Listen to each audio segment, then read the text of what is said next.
Ṣé fẹ́ gbọ́ ohun tí mò ń gbọ́ kó tó di pé mo join ní live stream tí mò ń ṣe yìí màá ṣó ẹ̀ fún yín nísìnyí. Ọmọ Yorùbá ẹ jẹ́ ká rórí. Ọjọ́ wo ni wọ́n dalẹ̀ Ifẹ̀ tán gangan? Àwọn kan sáré kó lè dára. Èrè bó bàjẹ́ kókò mi làwọn kan sá. Ṣó dára kí dára ṣó ìwà lọ́kùn. Mo ní wáì tí mò ń set up Ọlọ́run má jẹ́ kí mass b kó jẹ́ kí n ṣèṣe nínú stúdíò níbí mò ń bọ̀. Yorùbá ìrònú kẹ́ lọ fi mọ̀ ṣọ̀kan. Ọ̀sán ló pọ̀ sán ìwà ká. Kó máa gbọ́dọ̀ wọ̀. Àwọn ọmọ ní ẹ̀gbọ́dọ̀ wọ́n láwùjọ.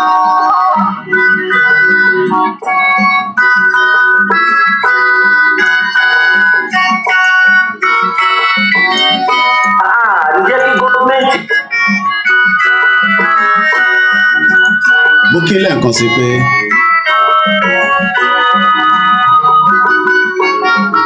ẹ káàbọ̀ sórí ètò. Ó yà mí lẹ́nu.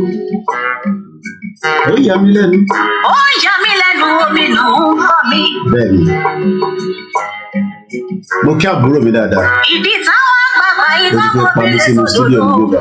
Program ẹni mò ń wò lọ́wọ́. Mo ti wo data tí ó wọ́n ti ní. sọ́wọ́ àjẹgẹ́ wájọba. Mo kí ẹ̀ka tí ń darapọ̀ mọ́. Ìrànlọ́wọ́ àgbààgbà ìgbèdánijọ́ kiri. Ẹ jẹ́ ká fìyẹn sílẹ̀ Ó díẹ̀ máa nù. ṣe òye. Ìgbòho Ó òòṣà. máa gbọ́dọ̀ Owó tì ní mo sọ sẹ́ẹ̀.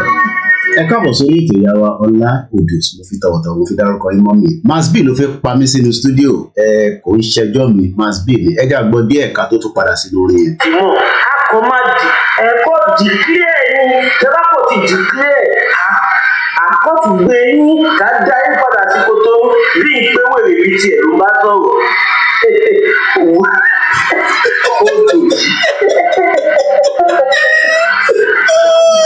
Òkè ẹ Masbi káàbọ̀ sórí ètò. Masbi fẹ́ pa mí látẹ̀kọ́ mo ń dá rẹ́rìn bí akẹ́yìn náà bá rẹ́rìn díẹ̀. Masbi kí ló dálẹ̀ báyìí? Ókè nítorí mo ti rí lálẹ́ kẹ̀kẹ́ sọ́ọ́. Àwọn akẹ́ni Masbi. Masbi kò dá ọlọ́ọ̀. Ìyá ìlú wa fi ń ta yín báyìí. Lúkọ̀ sí kéde lúkọ̀ sí declaration. Ẹ kú gbogbo federal government. Ó tí Qdot ti kọ ni mo mọ̀ pé ó mọ̀ mí ló ṣe ń fọ̀bọ̀ lọ mí. Dúpẹ́ ó mọ Májàtọ́lá.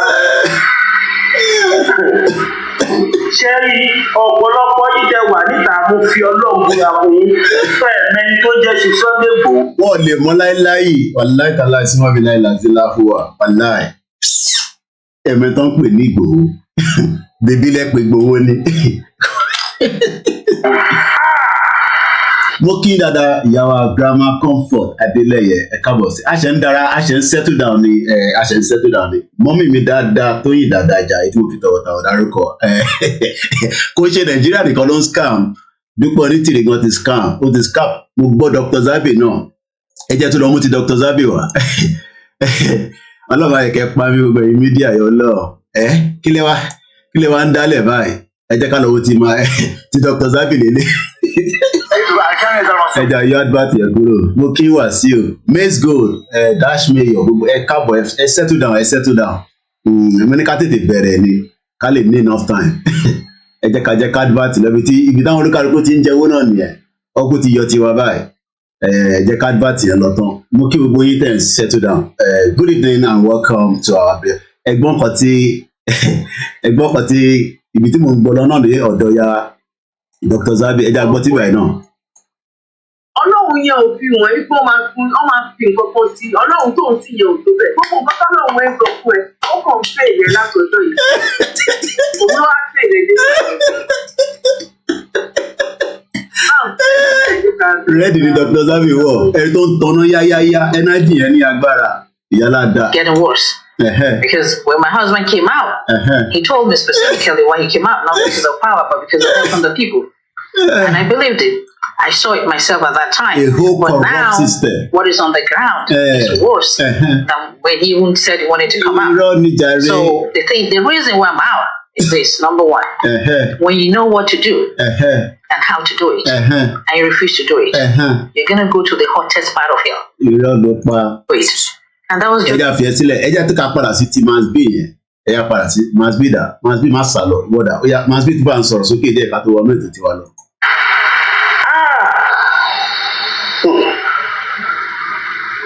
Ọ̀rìn ìkílẹ̀ mí tìtì. Ìgbòho òòṣà. Ẹni tó máa wà lé ká máa dá sọ́rọ̀ tó sọ níta. Kábíyèsí Elédùmarè Ìgbòho nìyẹn. Ikú kan ò ní pàṣẹ. Gbogbo ẹni tó bá ro ikú kan Sunday Igboho kódà bó bá ro ikú kan àwọn fámìlì ẹ̀ ìyàwó ẹ̀ náà mú ẹ̀ ní ikú payín tán. Ògún wọlé payín, Ṣàngó wọlé payín, gbogbo ẹ̀ wọlé payín. Ìgbòho òòṣà bẹ́ẹ̀ ni ìyàwó Esther irọ́pọ̀ jù fún ìyá yẹn. Ẹ já gbọ́ Masbi díẹ̀ sí ká tó máa lọ. Ẹ bá lọ gbọ́ Masbi yẹn délẹ̀. Èmi náà ti gbọ́ tán 32 minutes mo ṣe gbọ́. Máa ń gbọ́ gbogbo tẹ bá ń ṣe èmi náà máa ń gbọ́ tí ì bá síbẹ̀ ní live. Ẹni tó máa wà níta ká máa dá sọ́rọ̀ tó sọ lóko. Ìgbòho náà sọ bẹ́ẹ̀. Ẹni tó máa wà lóko ká sì máa. Abiodun Lexis mo kí Wàláì